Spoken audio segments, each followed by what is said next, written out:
Hi everyone, I'm Caroline and I'm going to show you a few features on Zoom that are particularly useful for musicians and for when we're making music over Zoom.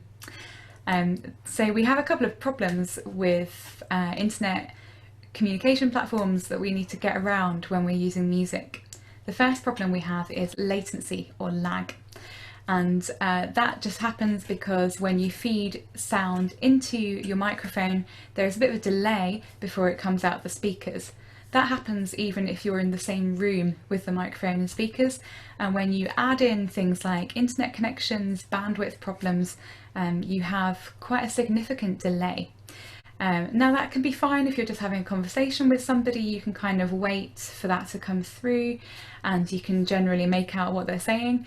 But if you're trying to create music with somebody, the latency, the lag, the delay can cause you real problems. And it's what a lot of musical groups are finding at the moment, that they can't actually make music together at the same time on a platform like Zoom because the latency is too much of a problem. So that's the first problem that we need to get around.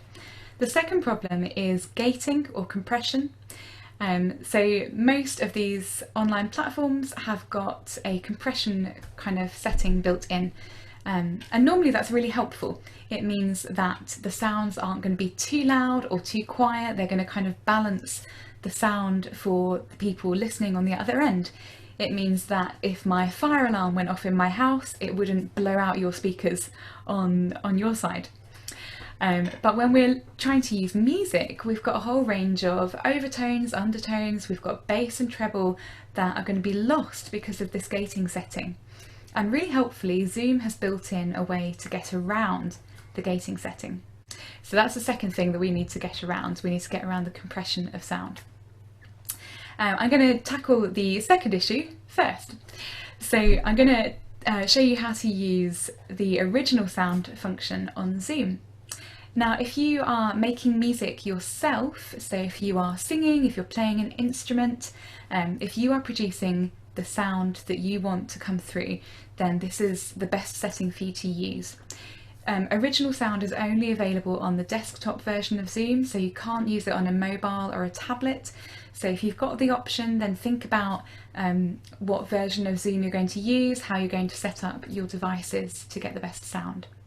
And if you do want really clear and really good sound, then I would suggest using a USB microphone that will plug into your computer or your laptop. And that will just give you a wider range of sound and pick up the sound more clearly and give you a more true sound. So to get the original sound setting, I'm going to share my screen with you. And we want to open up the main kind of Zoom homepage and go to settings. Now in settings, we're going to go down to audio. And here you can see you've got the settings for your speakers. You can select the output level, you can select how loud you hear other people on the Zoom meeting. And you can also see the microphone level is working. So I've got my USB microphone plugged in, and you can see as I'm talking the bar is moving up and down and showing me the input level. Now that's just about right, so I'm going to keep it on the automatic adjustment. But if it looks like it's too quiet or too loud for you, then you can manually adjust it with this bar here. Now we're going to go down to advanced. And the box that you want to tick is show in meeting option to enable original sound from microphone.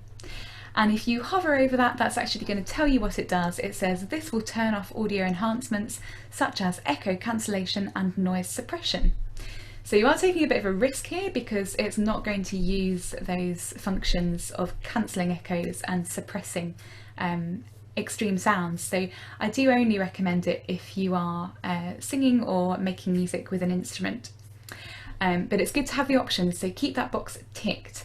You've also got some helpful settings here for suppressing background noise.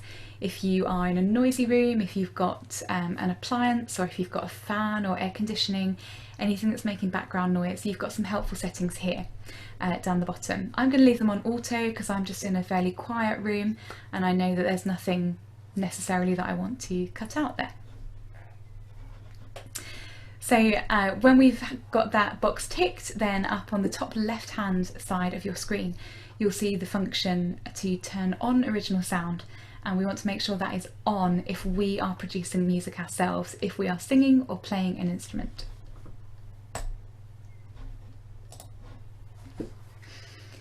And the next thing that we can do is share sounds directly from the computer.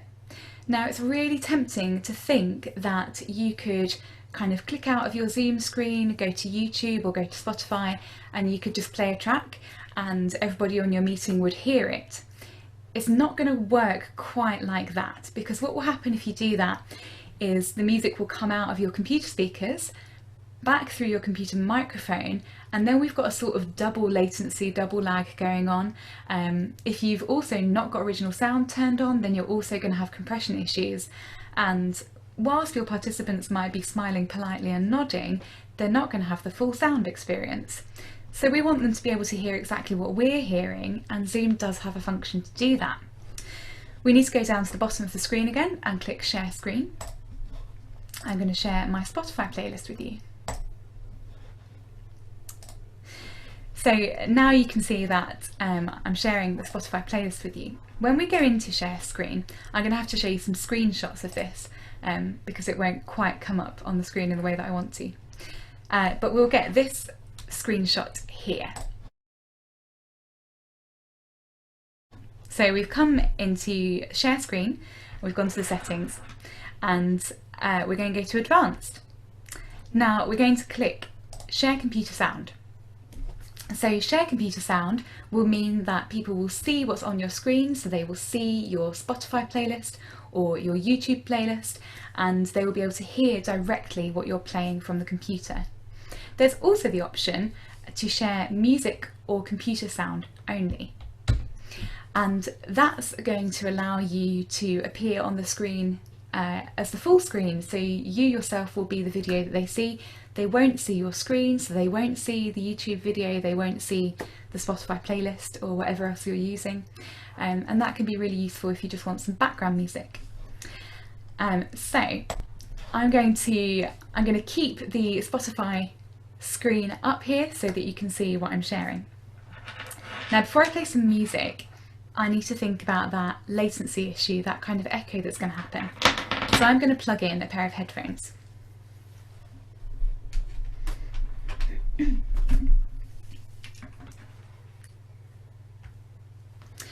So with my headphones plugged in, the music is going to play through the headphones and nothing is going to feed back into the microphone.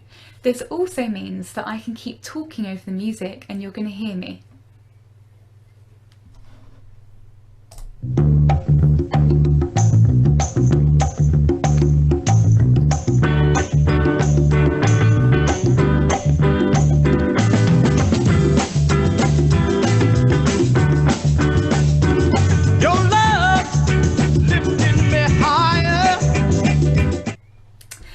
So you can hear that the sound quality there is really good. It's exactly what is playing through my computer. So if you want to be sharing some music with people, then that is a great way to do it.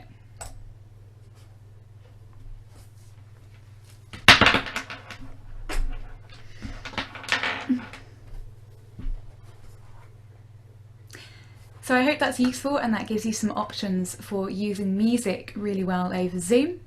There are loads of creative ways that you can be using music over your meetings, and using background music, watching YouTube videos together, or making music, playing and singing yourself and with your participants. So I hope that's useful, and enjoy your musical Zoom meetings.